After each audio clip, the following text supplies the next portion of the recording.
Vladimir Putin inevitably secured another term as Russia's leader after sham elections saw him take home more than 87% of the votes. The predetermined landslide victory will see Putin, who is the longest-serving Russian leader since Soviet dictator Josef Stalin, stay in power until at least 2030. However, experts have now warned the Sun that the world is a more dangerous place today, and such a victory will only tear the shackles off the Russian tyrant. Retired army officer Colonel Gordon said Putin is Hitler and Stalin all rolled into one with a bit more evil sprinkled around, and people need to realise that. His comments follow UK Defence Secretary Grant Shapps accusing Putin of behaving like a modern-day Stalin and stealing the election. Shapps yesterday slammed Putin for having his opponents, such as opposition leader Alexei Navalny, imprisoned or murdered before the vote began. Gordon argued that Grant Shapps is right and that the West needs to wake up to the fact Putin is showing all the signs of someone who wants to keep attacking and is not looking for peace. However pitifully unfair and rigged the election results were, the retired army officer argued it will allow Putin and his team to keep going on their path, to crack on with the accelerator right down. In a boastful victory speech last night, a puffed-up Putin threatened to bring on World War III if Western troops enter Ukraine, where Russia's invasion continues to stall over 2 years in. The vote of every citizen of Russia, the votes of all citizens of Russia, express the united will of the Russian Federation. This is one of the bases for the country's development in the field of defense, in the field of science, in the field of education, in all very important areas. And of course, today, within the current conditions, I would like to especially express my gratitude to the military, people who are on the front line, who are ensuring the conditions for our country to exist in the future. He also pledged to defeat his foes as a crowd of supporters cheered him on and added, "And all of our goals will be achieved. We will do everything to achieve this." Keir Giles, a senior consulting fellow from Chatham House, agreed that Putin is on track to becoming the new Stalin, and his totalitarianism and repression at home and abroad are clear hallmarks of Stalin's regime. However, the Russia expert pointed out moments across the last few days that still showed evidence of cracks in his regime, including the brave and bold individuals staging attacks at polling stations across Russia that saw voting booths set on fire, ink poured into ballot boxes, all as part of the Noon Against Putin protests. Meanwhile, British Foreign Secretary David Cameron has blasted the election results, stating they starkly underline the depth of repression under President Putin's regime, which seeks to silence any opposition to his illegal war. Ukrainian President Volodymyr Zelensky also claimed that Putin is simply sick for power and is doing everything in his power to rule forever. Mr. Putin obviously himself will be satisfied with the figure such as it is, and of course in the West everybody's decried that and said it's barely credible, for the simple reason that there were no opposition candidates really allowed to stand in this election. Mr. Putin, for his part, though, will no doubt see it as a vindication of the policies he's pursued in recent years, most particularly, of course, the war on neighbouring Ukraine, and I think he'll take this as a mandate to continue that and indeed even possibly to expand it. I think he'll be very satisfied that the election went off without any serious protests. His main critic, of course, Alexei Navalny, who died in prison recently under mysterious circumstances, supporters saying very clearly they believe that he was killed.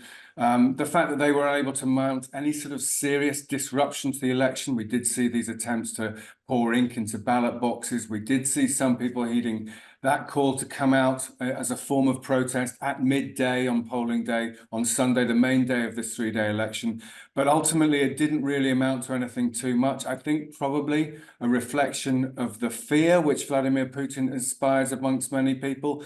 But also, too, I think, given the lack of any kind of political pluralism in Russia, a reflection of the fact that he would possibly have won a fair election here, because it was difficult to see who would have stood against him, not least for that reason, but also because there was no effective opposition. So I think Mr. Putin will be pretty pleased with the way that things have passed off in the last 2 or 3 days. He represents a significant threat to European security. We don't need any proof of that from what we've seen over the last couple of years, and of course with the benefit of hindsight in terms of smaller wars like the annexation of Crimea in 2014 and the war on Georgia in 2008. As I say, that we can see a pattern building up here with these military operations getting more ambitious and more effective, more and more endangering European security as a whole. He is completely unchallenged at home, and I think he possibly feels that Russia now has the upper hand in the war in Ukraine. It has been gaining territory as far as we can tell from what's happening on the battlefield. And he will definitely see this as a vindication of his policy that he's pursued over the last couple of years. All that said, in the absence of any real election, it's difficult to know how seriously we should take these figures. A lot of people may have voted just because they thought it was easier to do that and probably safer to do that than not to. Whether Putin now has the mandate to expand and to have another big call-up, another big mobilization of the kind that was tried in September 2022 when the war was about 6 months old, really remains to be seen. That wasn't popular. Quite a lot of people chose to take the option of leaving the country rather than going into the army. But there's no doubt that Russia probably will, if it's going to continue and to expand this war, need greater manpower in the future. The point may come where a big call-up becomes a bigger political issue than it has been so far, particularly if the perception is at some point in Russia that the war is not going as well as Putin would have. Obviously, a lot of comparisons have been made with the fact that Putin and Stalin now led the country for a similar amount of time, or will have done after this 6-year term.